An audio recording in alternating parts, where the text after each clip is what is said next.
우리 옆에 좌우에 계신 성도님들을 바라보면서 오늘 하루 참 수고하셨습니다 라고 인사 나누겠습니다. 오늘 하루 참 수고하셨습니다. 네. 우리가 기도를 하게 되는 이유에는 여러 가지가 있겠지만 많은 경우에는 우리의 삶에 뭔가 부족하거나 필요해서 하나님께서 채워주시거나 도와주시기를 소망하면서 기도할 때가 많이 있습니다. 우리가 잘 알듯이 시편 23편 1절 말씀은 이렇게 얘기합니다. 여호와는 나의 목자시니 내게 부족함이 없으리로다. 여호와를 목자로 삼는 자에게는 부족함이 없다고 하나님께서 말씀하고 계신데 사실 우리의 삶에는 늘 부족한 것이 많이 있죠. 여호와가 나의 목자인데 여전히 부족함이 있다.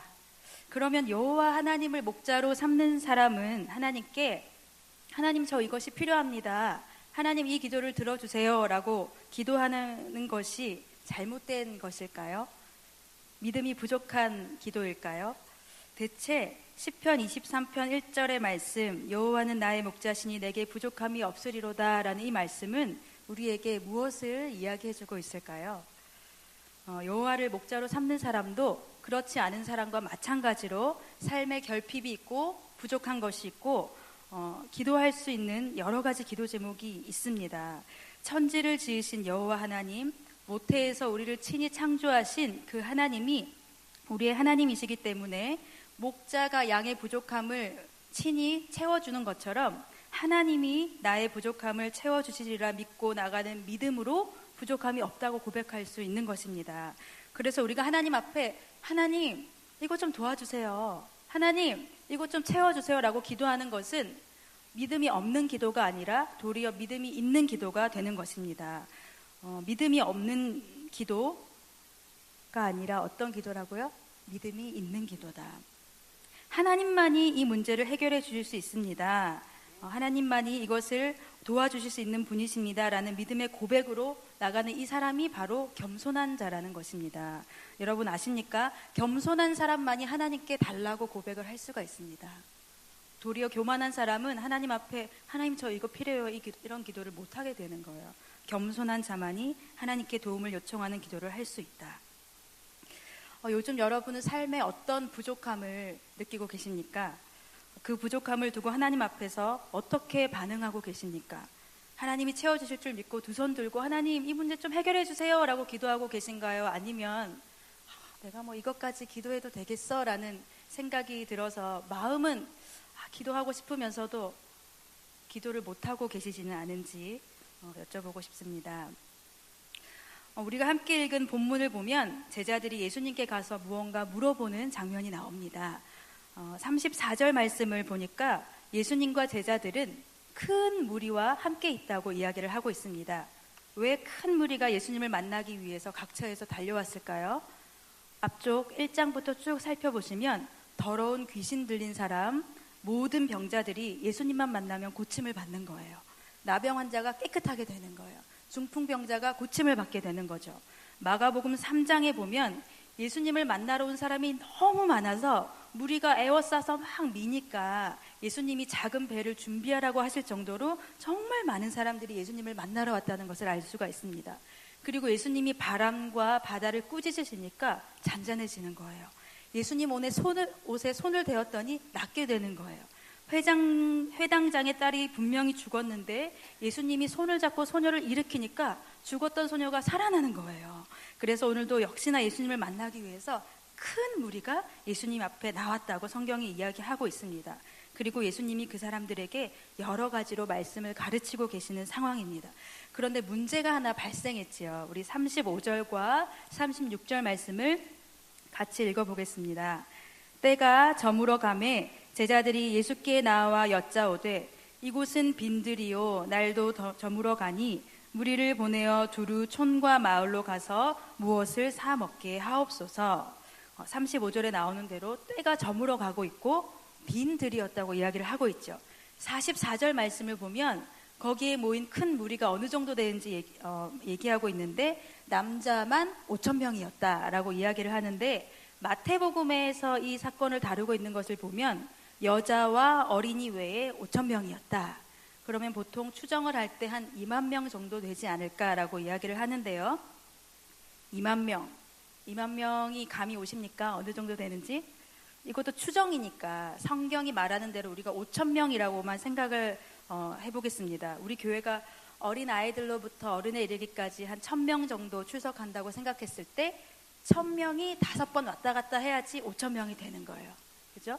그리고 1,000명이 20번 들어갔다 나왔다 해야지 2만 명이 되는 거죠. 그러니까 어마어마하게 많은 숫자가 지금 예수님 곁에 있는데 날은 저물어 가고 사람들은 5천 명이 넘게 있는데 식사 때가 되어도 줄 게 없는 거예요. 그래서 제자들이 예수님께 제안을 하죠. 예수님, 이곳은 빈들이고 날도 저물어 가니까 사람들에게 저녁을 좀 사 먹고 오라고 합시다. 이렇게 얘기를 하는 거예요. 그런데 예수님이 뭐라고 하십니까? 37절을 보면 너희가 먹을 것을 주라. 너희가 먹을 것을 주라라고 얘기하시는 거예요. 우리가 생각을 해봅시다. 만일 예수님께서 구일교회에 특별 강사로 말씀을 전하러 오셨는데 우리가 5천 명도 아니고 1,000명만 한번 이 자리에 있다고 생각을 해보겠습니다. 예수님의 말씀을 듣기 위해서 고침을 받기 위해서 1,000명이 이 자리에 앉아 있는데 저녁 때가 된 거예요. 예수님이 얘기합니다. 예수님이 얘기하기 전에 우리가 이렇게 얘기하는 거죠. 예수님, 사람이 1,000명이나 되고 우리가 준비한 것이 없으니까 이 구이동 근처에 식당에 이것도 있고 저것도 있으니까 가서 좀 밥을 사 먹고 다시 오라고 합시다 했더니 예수님이 이렇게 얘기하는 거죠. 그렇게 할 것 없다. 너희가 먹을 것을 줘라. 그러면 어디에서 제일 크게 비상사태를 느끼겠습니까? 식당 봉사팀. 난리가 나겠죠. 이 1,000명을 어떻게 먹을 것인가. 그리고 10명의 교역자들이 모여서 긴급회의를 소집하지 않을까 생각이 됩니다. 그런데 이 37절에 이 제자들이 하는 이 반응이 마치 우리의 반응과 같은 것 같아요. 37절 대답하여 이르시되 너희가 먹을 것을 주라 하시니 여짜오되 우리가 가서 200데나리온의 떡을 사다 먹이리까. 예수님, 이 사람들 먹이려면 200데나리온은 필요합니다. 적어도 당시에 1데나리온이 한 사람의 노동자가 하루 종일 일해서 버는 돈이었거든요. 그러면 그 사람이 200일 동안 일해야 벌 수 있는 돈, 뭐 예를 들어서 품삯도 품삯 나름이지만 한 7만 원이다 생각하면 200일이면 200데나리온이면 한 1,400만 원. 우리가 10만 원 정도로 생각하면 2천만 원 정도 되겠지요. 여하튼 이 1,000만 원 단위의 돈이 갑자기 어디 있냐는 것이죠. 그런데 너무나 어이가 없게도 예수님이 또 뭐라고 하시냐면 38절을 보니까 이르시되 너희에게 떡 몇 개나 있는지 가서 보라 라고 얘기하시는 거예요. 저를 한번 따라해 보시겠습니다. 너희에게 떡 몇 개나 있는지 가서 보라. 네, 여러분 이 오병이어 말씀은 마가복음에만 나오는 것이 아니라 마태, 마가, 누가, 요한 사복음서에 모두 나오고 있는 말씀이거든요. 이것은 무엇을 뜻합니까? 하나님께서 이 오병이어의 사건을 굉장히 중요하게 생각하고 계신다라는 것을 이야기해주고 있는 것입니다. 그런데 너희에게 떡 몇 개나 있는지 가서 보라라는 이 말씀은 마가복음에만 나오는 거예요. 마태복음과 누가복음에 가면 이렇게 얘기하거든요. 예수님께서 너희가 먹을 것을 주라 하니까 제자들이 바로 우리가 물고기 2마리, 보리국 5개가 있습니다. 이렇게 얘기를 하지만 마가복음과 요한복음은 더 구체적으로 기록하고 있어요. 200데나리온이라는 단어가 구체적으로 나오고 요한복음에 보면 예수님이 제자 빌립을 딱 지목하셔서 얘기하는 거죠. 우리가 어디서 떡을 사서 이 사람들을 먹이면 좋겠느냐라고 이야기하기도 합니다. 너희에게 떡 몇 개나 있는지 가서 보라. 여러분, 만일 여러분이 지금 어떤 일이나 상황을 두고 혹은 사람 간의 관계를 두고 기도하고 있는데 하나님의 도우심이 필요하다고 기도를 하고 있는데 하나님이 이렇게 응답하시는 거예요. 너희에게 떡 몇 개나 있는지 가서 보라. 저 같으면 굉장히 황당할 것 같아요. 우리의 표현대로라면 이런 거죠. 예수님, 지금 우리의 상황이 이러하니까 문제를 좀 이렇게 해결해 주셨으면 좋겠습니다 라고 기도를 했는데 예수님이 아니야, 그렇게 처리하지 말고 이거 네가 해, 이렇게 얘기하시는 거예요. 예수님, 이 일을 처리하려면 200데나리온 정도는 있어야 되는데요 라고 다시 질문했더니 예수님께서 또 이러시는 거예요. 가서 한번 봐봐. 뭘 보라는 거죠? 너에게 지금 떡이 몇 개 있단다라고 예수님이 얘기를 하고 계시는 거예요. 우리는 그 일을 하나님이 그냥 탁탁탁탁 처리해 주셨으면 좋겠는데 저와 상관없이 하나님이 그냥 멋지게 쫙 해결해 주셨으면 좋겠는데, 하나님은 일단 가서 너에게 떡이 몇 개나 있는지, 네가 가지고 있는 것이 무엇인지 살펴보라고 얘기하고 계시는 거예요. 저는 이 본문을 묵상하면서 소년 다윗이 생각이 났습니다. 거대한 골리앗 장군 앞에 서 있는 소년 다윗. 그 블레셋 장군 골리앗 앞에서 사울 왕을 비롯해서 이스라엘의 모든 사람들이 두려워서 벌벌 떨고 있었는데, 다윗이라는 소년이 나타나서 이렇게 얘기합니다. 우리 사무엘상 17장 말씀을 한번 보시겠는데요. 자막을 띄워주시면 감사하겠고요. 사무엘상 17장 32절과 33절 말씀, 우리 성경을 한번 찾아볼까요? 사무엘상 17장 32절, 33절 말씀입니다. 사무엘상 17장 32절 말씀을 제가 읽겠습니다. 다윗이 사울에게 말하되 그로 말미암아 사람이 낙담하지 말 것이라. 주의 종이 가서 저 블레셋 사람과 싸우리이다 하니, 사울이 다윗에게 이르되 네가 가서 저 블레셋 사람과 싸울 수 없으리니 너는 소년이요 그는 어려서부터 용사임이니라. 다윗이 나가서 싸우겠다고 하니까 사울 왕이 뭐라고 얘기하는 거죠? 너는 저 블레셋 사람과 싸울 수 없다. 너는 누구다? 소년이다. 넌 소년이야. 너는 소년이란다. 이렇게 얘기하고 있는 거, 왕이 너무 어처구니가 없는 거예요. 소년이 와서 자기가 나가겠다고 하니까. 근데 다윗이 한사코 자기가 갈 수 있다면서 골리앗 장군과 싸우겠다고 하면서 가지고 나온 무기가 뭐죠? 막대기 하나, 돌 5개, 물매를 가지고 골리앗 장군 앞에 나가는 거예요. 근데 골리앗 장군이 뭐라고 얘기했습니까? 막대기를 가지고 나오니까 네가 나를 개로 여기고 그걸 가지고 나오냐고 성경에 보면 그렇게 표현하고 있거든요. 그러니까 사울의 반응이 골리앗 장군의 반응이 너무 딱 맞는 거예요. 너 도대체 뭐야? 넌 소년에 불과해. 그런데 다윗에게 있었던 떡 몇 개가 있었던 거예요. 다윗에게 있었던 떡 몇 개는 무엇이었습니까? 돌과 물매와 막대기. 칼과 창을 들고 있는 골리앗 앞에 다윗이 가지고 나간 것이 물맷돌, 막대기 하나.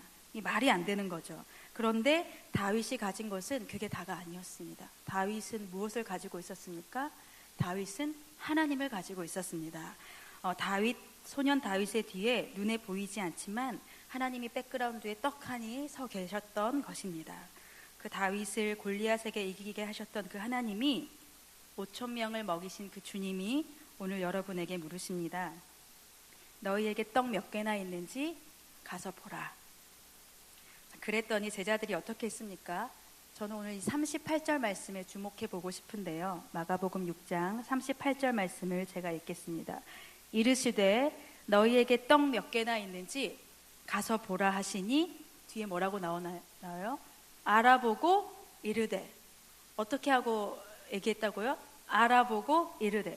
저는 이 38절 이 한 구절의 말씀을 우리가 절대 그냥 지나쳐서는 안 된다고 생각합니다. 오늘 이 한 구절의 말씀에 얼마나 큰 믿음이 담겨 있는지 알아야 합니다. 예수님이 제자들에게 너희에게 떡이 몇 개나 있는지 가서 보라 하시니 어떻게 했다고 얘기합니까? 알아보고 말했다. 그러니까 가서 알아보았다고 얘기하는 거죠. 떡이 몇 개 있는지 실제로. 예수님의 말씀이 어느 정도 사실 말이 좀 돼야 알아보기라도 하는데, 제가 만약에 그 제자 중에 있었다면 나는 과연 떡을 알아보러 갔을까라는 질문을 하게 됩니다. 나는 순종할 수 있었을까? 뭐가 어느 정도 이해타산이 맞아야, 지금 사람이 5,000명이 있는데 네가 지금 떡을 몇 개 가졌는지 가서 알아보라고 하는 게 너무 웃긴 말씀이잖아요. 누구 코에 붙이자고 떡이 몇 개 있는지를 알아본단 말이에요. 근데 하나님께서 말씀하시는 거죠. 알아보라고. 너한테 지금 떡이 있다고 알아보라고 얘기하시는 거예요. 그런데 요한복음을 보면 제자 안드레가 이렇게 예수님께 얘기를 합니다. 요한복음 6장 9절에 이런 말씀이 있는데요. 여기 한 아이가 있어 보리떡 5개와 물고기 2마리를 가지고 있나이다. 그러나 그것이 많은 사람에게 얼마나 되겠사옵나이까, 이렇게 얘기를 하는 거예요. 그러니까 보리떡은 그 많고 많은 그 떡 중에서도 가장 천한, 아주 값싸고 천한 음식을 이야기합니다. 그리고 여기서 말하는 물고기는 일반적인 물고기를 얘기하는 것이 아니라 아주 작은 물고기를 말하는데요. 아이 한 명이 먹을 수 있는 한 끼 정도의 식사를 얘기하는 것입니다.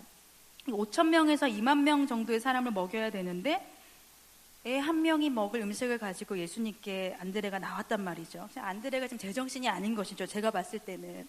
이런 제정신으로 할 수는 없는 일인데 예수님이 가서 알아보라 라는 말씀에 안드레가 순종하고 이야기하는 것입니다. 이것은 굉장히 하나님 앞에서 믿음 있는 행동이고 겸손한 행동이었습니다. 예수님, 여기에 보리떡 5개와 물고기 2마리가 있는데 이것이 이 많은 사람들에게 얼마나 되겠습니까? 많은 예수님 가서 알아보라고 해서 내가 알아봤더니 이게 있습니다. 너무 송구하지만 너무 적지만 가져왔습니다. 이걸로 주여 어떻게 하면 좋겠습니까? 도와주세요. 이런 마음으로 안드레가 들고 나온 거죠. 여러분, 기도하고 계신 제목이 있으십니까? 하나님 앞에 오랜 시간 고민하고 있는 제목이 있으실 줄 압니다. 우리는 그냥 그 일을 하나님 알아서 딱 처리해 주셨으면 좋겠는데 어떤 경우에는 하나님이 우리에게 그 기도 제목에 대해서 네가 지금 가지고 있는 것을 먼저 알아보아라 라고 응답을 주실 때가 있다는 것이죠. 그 일을 하나님이 혼자 하시지 않고 내가 가진 정말 하찮은 능력, 남들 앞에 내놓기 부끄러울 정도의 능력이나 물질이나 시간을 하나님이 원하실 때가 있다는 거예요. 여러분, 네가 지금 가지고 있는 것이 무엇이냐 물으시는 하나님의 질문 앞에 실제로 가서 알아본다는 것은 정말 굉장한 믿음입니다. 이것은 굉장히 어려운 일입니다. 왜냐하면 내가 가진 떡이 몇 개인지 알아보다가 우리는 좌절할 수밖에 없는 거예요. 내가 처한 현실을 직시하게 되면 너무 두렵고 이게 하기 싫은 일이 될 수도 있거든요. 하나님, 내가 가진 게 지금 이것밖에 없다고요 라고 얘기할 수밖에 없는 것이 우리인데 하나님이 얘기하시는 거예요. 굉장히 자존심 상하고 속상하고 한숨 나오고 그래서 어쩌라고요 이런 마음이 들 정도의 이런 사건인데 하나님이 말씀하시는 거죠. 현실을 직시하고 지금 네가 가지고 있는 게 무엇인지 먼저 알아보는 것이 너에게 필요하다. 여러분, 때때로 우리에게 있는 아주 말도 안 되게 너무나 적고 미천한 능력을 하나님 앞으로 가지고 나오라고 요구하실 때가 있습니다. 그렇다면 여러분은 그것을 가지고 하나님 앞에 나갈 수 있으시겠습니까? 이거는 절대로 믿음이 없이는 할 수가 없는 일인 거예요. 하나님 앞에 겸손한 사람만이 물매와 돌을 가지고 나갈 수 있는 거죠. 믿음이 있는 사람만이 보리떡 5개와 물고기 2마리를 가지고 주님 앞에 나갈 수가 있는 것입니다. 제가 대학교 4학년 때 일인데요. 교생 실습을 나가게 됐어요. 미션 스쿨에. 제가 교사 자격증을 따고 싶어서 알아보다가 이왕이면 제가 졸업했던 중학교에 가서 하고 싶어서 알아봤더니 자리가 있대요. 교생 실습을 하러 오래요. 그래서 갔는데 미션 스쿨이다 보니까 5월 달만 되면 성가 합창제가 열리는 거예요. 학년별로 다 같이 강당에 모여서. 근데 제가 1학년 5반 담임 선생님 밑에서 교생 실습을 하고 있었는데 담임 선생님이 자기가 음악에 대해서 너무 모르니까 저에게 곡도 선정하고 아이들에게 이 곡을 가르쳐 주라는 거예요. 대회에 나갈 수 있는 정도의 실력까지 끌어올리라는 거예요. 중학교 1학년 여학생들을 대상으로. 그래서 제가 이제 해봤으니까 중학교 때 너무 즐거웠거든요. 찬양을 할 수 있다는 것이. 예수를 안 믿는 친구들도 그 시간만큼은 찬양을 하게 되는 거예요. 선곡을 하고 이제 연습에 들어갔는데 반장이 지휘도 잘하고 소프라노, 알토 나눠서 하는데 너무 잘해요. 근데 문제가 하나 발생했는데 피아노 반주자가 반주를 너무 못하는 거예요. 근데 보통은 어떻게 하냐면 그 반에 반주를 잘하는 애가 1명씩은 있거든요. 그리고 다른 반 아이들이 반주를 해주지 않아요. 그래서 어떻게든 얘를 반주를 시켜야겠다 싶어가지고 연습을 시켰어요. 제가 조금 칠 줄 아니까 옆에서 가르쳐주고. 그래서 연습을 시켜서 이제 하기 전날 리허설 날이 됐어요. 그래서 강당에 리허설을 하러 올라갔는데 예수님은 나의 모든 것 되시며 이 찬양이었던 것 같아요. 하는데 반주가 중간에 툭툭 끊기는 거예요. 다음 날이 대회인데. 알토, 소프라노 너무 완벽하게 잘하고 지휘자, 반장, 아이 지휘 연습도 제가 열심히 시켰는데 반주는 아무리 해도 얘가 자꾸 끊기니까 밑에서 리허설을 지켜보던 다른 학년 애들이 깜짝 걔네들이 당황한 거예요. 이거 어떡하면 좋나. 내일이 대회인데 반주를 하다 끊기니까 결국은 제가 반주를 했어요. 리허설 때 잠깐 옆에 있거라 이렇게 해서 제가 반주를 하고. 사실은 제가 기도를 정말 많이 했거든. 하나님, 얘가 제가 뭐라고 기도했겠어요. 제발 이 곡을 무사히 끊기지 않고 마지막까지 완성만 할 수 있게 도와달라. 하나님, 제발 얘가 반주를 처음부터 끝까지 한 번도 틀리지 않고 박자를 놓치지 않고 할 수 있게 하나님 이것만 제발 도와달라고 제가 기도를 그때 참 많이 했었고, 날마다 얘를 연습시키면서 얘한테는 뭐라고 하지 않아, 할 수 있어, 해보자 이러면서 반장을 연습시키고, 리허설 당일 날도 너무 안 되니까 우리 교회 불렀어요. 반장이랑 이 지휘하는 애랑 반주자만 불러서 또 특별 연습을 시키고 이제 당일이 됐죠. 사실은 당일날 우리가 왜 피아니스트를 보면 이렇게 관중석에 사람들이 있고 피아니스트가 피아노를 치면 악보를 넘기는 사람이 어디 앉아 있나요? 이 왼쪽에 앉아 있잖아요. 이 피아니스트를 가리면 안 되니까. 근데 제가 어디에 앉았냐면, 이제 제가 악보 넘기는 사람 넘순이라고 하는데, 제가 왼쪽에 앉아야 되는데 오른쪽에 앉았어요. 왜냐하면 여차하면 제가 치려고, 멈췄다 이러면 내가 얼른 피케 하고 딱 치려고 기도는 했지만, 이게 혹시나 하는 마음에, 그래서 그 사람들의 시야를 가리긴 했지만 반주자 아예 옆에 앉아가지고 정말 등에 식은땀이 나는 거예요. 얘가 틀릴까봐. 드디어 1학년 5반에 차례가 돼서 아이들이 딱 들어오고 반주가 시작됐는데, 제가 옆에 손을 갖다 대고 있었어요. 빨리 제가 이제 땜빵으로 이렇게 치려고. 근데 얘가 틀리지 않고 치는 거예요. 틀릴 것 같은데 안 틀리는 거예요. 그래서 무사히 한 곡이 정말 끝났어요. 리허설과 너무나 다르게. 하나님께 정말 감사했어요. 그런데 이야기가 여기서 끝난 게 아니에요. 우리가 그 학년별로 상을 주거든요. 제일 잘한 게 금상, 은상, 동상 하는데, 동상 1학년 몇 반, 그러니까 학년별로 다 주는 거예요. 그리고 대상은 제일 잘한 그 3학년 졸업반 중에 주는 건데, 동상 1학년 몇 반, 은상 1학년 몇 반 하는데, 금상을 누굴 불렀겠어요? 1학년 5반 이러는 거예요. 그래서 애들이 난리가 났어요. 우와 난리가 났는데, 더 놀라운 거는 지휘자상 이러는데 1학년 5반 또 이러는 거예요. 그래서 지휘자 반장이랑 깜짝 놀란 거예요. 여러분, 반주자상을 누가 받았을까요? 얘가 받은 거야. 반주자상 하는데 1학년 5반 이러는 거야. 애들이 와 난리가 난 거야. 금상도 받고 지휘자상도 받고 반주자상도 얘가 받은 거예요. 제가 그때 뭘 느꼈냐면, 와, 기도하면 정말 하나님이 놀라운 일을 행해 주시는구나. 제가 그 리허설 전날 밤에도 하나님 앞에 얼마나 기도했는지, 하나님 제발 제가 상 받게 해달라고 기도하지 않았거든요. 하나님 무사히 끝나게만 해달라고 기도했는데, 하나님께서 그 기도를 기쁘게 여기셨다는 생각이 들어요. 물론 그 아이도 기도했겠죠. 망신당하지 않게 해달라고. 여러분, 오늘 이 본문을 통해서 하나님께서 우리에게 말씀하시는 것이 있는 거예요. 얘야, 여러분들, 지금 너에게도 네가 가진 것이 있다. 없다고만 하지 말고, 안 된다고만 하지 말고, 네가 가진 보리떡 5개와 물고기 2마리를 찾아보아라. 가서 알아보아라. 하나님이 말씀하시는 거예요. 우리의 요청과 바람과 기도와 간구에 대해서 도리어 하나님께서 우리에게, 가서 네가 지금 가지고 있는 게 있으니까 나에게 달라고만 하지 말고 네가 할 수 있는 그게 무엇인지 한번 살펴보아라. 안 된다고만 하지 말고 떡이 몇 개나 있는지 한번 살펴보아라 말씀하시는 것입니다. 여기 모인 구의교회 성도 여러분, 지금까지의 여러분의 삶을 돌아보면서 하나님께서 지금껏 내 삶을 인도해 오시면서 내 손에 쥐어주신 것, 그것이 시간이든지 체력이든지 학력이든지 어떤 능력이든지 어떤 성격과 기질이든지 그것이 무엇이든 간에 하나님이 내게 주신 것이 반드시 있다는 거예요. 떡이 몇 개라도 있다는 거예요. 그리고 알아보았다면 어떻게 해야 돼요? 나 이거밖에 없어가 아니라 그것을 가지고 누구에게 나가야 되는 거예요? 하나님께 나가야 되는 거예요. 알아봤더니 보리떡 5개와 물고기 2마리가 있는 거예요. 나에게. 하나님, 내게 떡이 몇 개 있느냐 물으셨는데 제가 살펴보니까 저에게는 보리떡 5개가 있고 물고기 2마리가 있었네요. 이걸로는 도저히 이 일을 해결할 수는 없을 것 같지만 하나님 도와주세요. 하나님 사용해 주세요. 라고 겸손하면서도 담대한 마음으로 나아가는 거예요. 히브리서 4장 16절 말씀에 보면 이런 말씀이 있죠. 그러므로 우리는 긍휼하심을 받고 때를 따라 돕는 은혜를 얻기 위하여 은혜의 보좌 앞에 담대히 나아갈 것이라. 때를 따라 돕는 은혜를 받고 싶은 사람은 은혜의 보좌 앞에 어떻게 나아가야 된다고요? 담대하게 나아가는 거예요. 내가 없으니까, 하나님이 안 도와주시면 안 되니까 담대하게 나아가야 되는 것이죠. 담대하니까 물맷돌 가지고 막대기 가지고 그 골리앗 장군 앞에 나가는 것이죠. 그러면 누가 하십니까? 하나님이 하십니다. 하나님이 하시는 거예요. 제가 이 말씀을 마무리하면서 우리 구의교회 이 공동체를 향해서도 한 가지 말씀을 드리고 싶은 것이 있었습니다. 지금 우리 구의교회가 어떤 일에 대해서 부족함을 느끼고 기도하고 있는 일이 있어요. 무엇인가요? 영혼 구원을 위한 일입니다.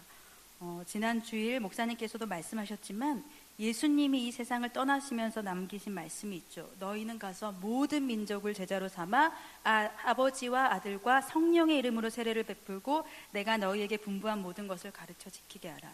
이 예수님의 지상 명령인 것을 우리가 아는데 어찌 해야 할 바를 모르는 거예요. 아는데 내 삶과 아무 상관이 없는 거예요. 내 개인의 삶에서 이걸 어떻게 일어나야 되는지 우리가 모르는 거예요. 마음은 나도 누군가 하나님을 전하고 싶고 한 명이라도 교회에 데리고 나오고 싶지만 이게 보통 어려운 일이 아닌 거예요. 그 일은 그저 이 전도 잘하는 몇 명 잘하는 집사님 권사님들의 일인 것만 같고 이 말씀은 그 몇 명에게만 하신 것 같은 거예요. 그런데 그게 아니라 예수를 믿는 모든 사람에게 예수님이 그냥 권유가 아니라 명령하신 일이라는 것이죠. 그래서 이 일을 위해서 우리 구일교회가 삶 속에서 전도하는 방법을 강의를 통해서 듣고 직접 실천해보는 12주간의 시간을 갖습니다. 여러분, 오늘 본문에 보면 성인 남자만 5,000명 되는 이 사람들이 떡이 필요했잖아요. 하지만 정말로 우리의 그 영혼의 갈급함을 채울 수 있는 떡은 무엇입니까? 요한복음 6장 51절에 보면 이런 말씀이 나오죠. 나는 하늘에서 내려온 살아있는 떡이니 사람이 이 떡을 먹으면 영생하리라. 내가 줄 떡은 곧 세상의 생명을 위한 내 살이니라.